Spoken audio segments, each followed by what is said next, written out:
اللہ تعالیٰ پر ایمان لانے کے حوالے سے 7 چیزوں کا جاننا ہمارے لیے بہت ضروری ہے کہ جو شخص ایمان کا دعوے دار ہے اس کو ان 7 چیزوں کے بارے میں پتہ ہونا چاہیے۔ تو وہ 7 ان چیزوں کو نہیں جانتا تو اس کا ایمان جو ہے کسی نہ کسی ضمن میں جا کر تو اس کا ایمان جو ہے کسی نہ کسی لحاظ سے نقص کا شکار ہو سکتا ہے۔ وہ 7 چیزیں بیسیکلی کیا ہیں؟ وہ 7 شرائط ہیں، وہ 7 اوبلیگیشنز ہیں جو کہ اللہ پر ایمان لانے کے حوالے سے ہمیں پتہ ہونی چاہیے۔ ان میں جو سب سے پہلی شرط ہے، ان میں جو سب سے پہلی چیز ہے وہ ہے علم۔ اللہ تعالیٰ جیسا کہ قرآن پاک میں کہتا ہے فَعْلَمْ أَنَّهُ لَا إِلَٰهَ إِلَّا اللَّهُ، پس جان لو کہ بے شک نہیں ہے کوئی الہ اللہ کے سوا۔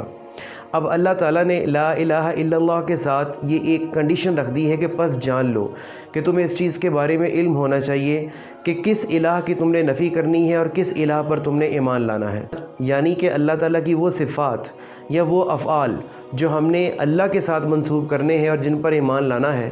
وہ صفات یا وہ افعال ہم نے کسی اور کے ساتھ منسوب نہیں کرنے، کسی بھی ناخدا چیز کے ساتھ ان چیزوں کو ایسوسیٹ نہیں کرنا۔ جب تک ہمیں ان چیزوں کا پتہ نہیں ہوگا ہم کسی نہ کسی طریقے سے جو ہے وہ گناہ اور شرک کے مرتکب رہیں گے۔ جس طرح کہ اللہ تعالیٰ نے کہا ہے لا الہ، کہ نہیں ہے کوئی الہ، تو ہمیں پتہ ہونا چاہیے کہ ہمیں کس کس چیز کی جو ہے وہ نفی کرنی ہے۔ پھر اللہ تعالیٰ آگے کہتا ہے الا اللہ، کہ نہیں ہے کوئی الہ سوائے اللہ کے، تو ہمیں پتہ ہونا چاہیے کہ اللہ تعالیٰ کی کون کون سی صفات ہیں جس پر ہم نے ایمان لانا ہے، اور اللہ تعالیٰ کے کون کون سے افعال ہیں جس پر ہم نے ایمان لانا ہے، اور اس کے ساتھ ہم نے کسی اور کو ایسوسیٹ نہیں کرنا یا کسی اور کو اس کے ساتھ پارٹنر نہیں بنانا۔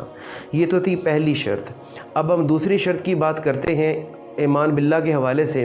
وہ ہے کہ جب ہم ایمان لے آتے ہیں تو ہمیں اس ایمان کو یا اس کلمے کو دل سے تسلیم کرنا ہے۔ جس طرح کہ اللہ تعالیٰ قرآن پاک میں کہتا ہے انہم کانوا اذا قیل لہم لا الہ الا اللہ یستکبرون، کہ بے شک جب انہیں کہا جاتا ہے کہ تم ایمان لے کر آؤ لا الہ الا اللہ پر تو وہ تکبر کرتے ہیں۔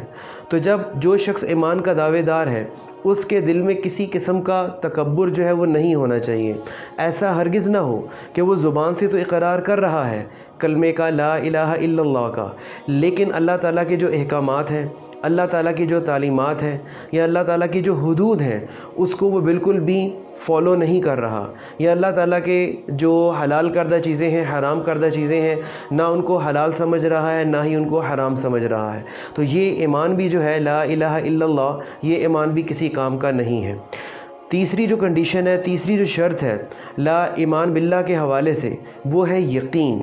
یقین کا ہونا بہت زیادہ ضروری ہے۔ جس طرح اللہ تعالیٰ نے اس حالت کو بھی قرآن پاک میں بیان کر دیا ہے انما المؤمنون الذین آمنوا باللہ ورسولہ ثم لم یرتابوا، کہ بے شک مومن تو وہ ہے جو اللہ پر ایمان لاتا ہے اور اس کے رسول پر ایمان لاتا ہے، ثم لم یرتابوا، پھر وہ اس ایمان لانے پر کسی قسم کا کوئی شک نہیں کرتا۔ تو یقین کا ہونا جو ہے وہ بہت ضروری ہے ہمارے ایمان باللہ کے حوالے سے۔ اب چوتھی چیز جو بڑی امپورٹنٹ ہے ایمان باللہ کے حوالے سے، وہ ہے ہمارا اخلاص۔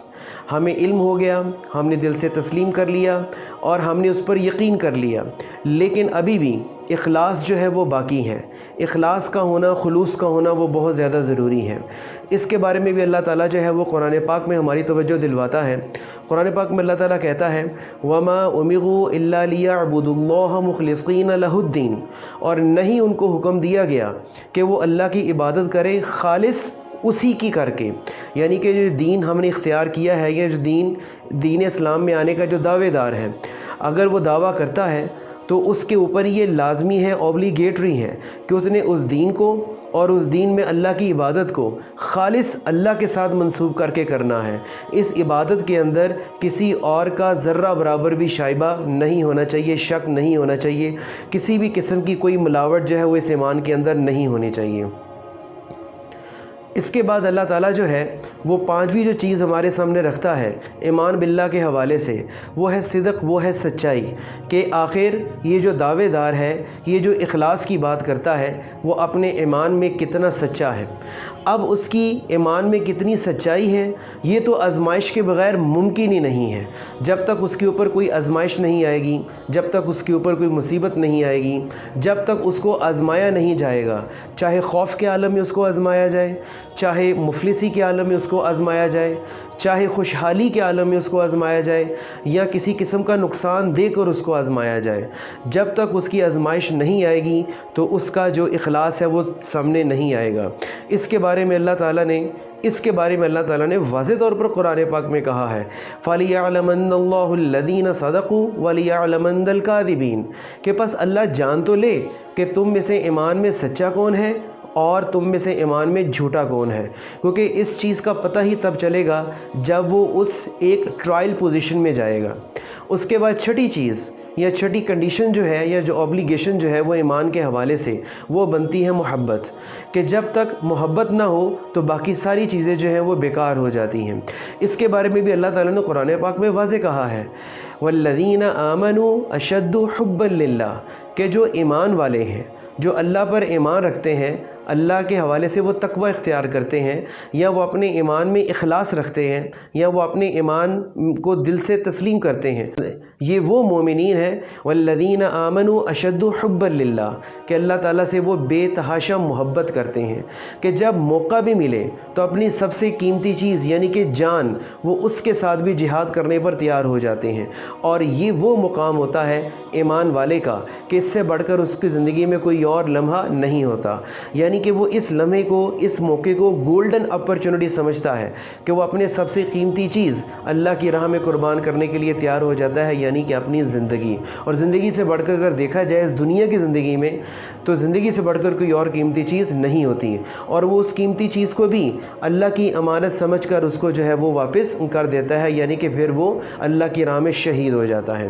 اور اس کے بعد جو ساتویں چیز آتی ہے وہ اطاعت آتی ہے، وہ فرما برداری آتی ہے۔ اب اطاعت اور فرما برداری کے حوالے سے اللہ کی ساری تعلیمات آ جاتی ہیں، جتنے بھی اوپر 6 پوائنٹ بیان ہوئے ہیں وہ سارے کے سارے جو ہے اس کے زبان سے تعلق رکھتے ہیں اور اس کے دل سے تعلق رکھتے ہیں، لیکن اطاعت اور فرما برداری جو ہے یہ خالص اللہ تعالیٰ کی تعلیمات کے حوالے سے اس پر عمل پیرا ہونا ہے۔ اور اطاعت اور فرما برداری کا جو تعلق ہے یہ انسان کی پوری زندگی کے ساتھ آتا ہے، زندگی کے ہر لمحے پر آتا ہے، زندگی کے ہر موڑ پر آتا ہے، زندگی کے ہر قدم پر اس نے اللہ تعالیٰ کی تعلیمات کو فالو کرنا ہوتا ہے، کیونکہ اللہ تعالیٰ نے کوئی ایسا زندگی کا پہلو یا لمحہ نہیں ہے جس کے بارے میں اللہ تعالیٰ نے اپنی تعلیمات جو ہے وہ نازل نہ کی ہوں۔ اس کے بارے میں اللہ تعالیٰ قرآن پاک میں کہتا ہے وَمَن يُسْلِمْ وَجْهَهُ إِلَى اللَّهِ وَهُوَ مُحْسِنٌ فَقَدِ اسْتَمْسَكَ بِالْعُرْوَةِ الْوُثْقَىٰ کہ وہ شخص جو اپنا چہرہ اللہ کے آگے جھکا دیتا ہے،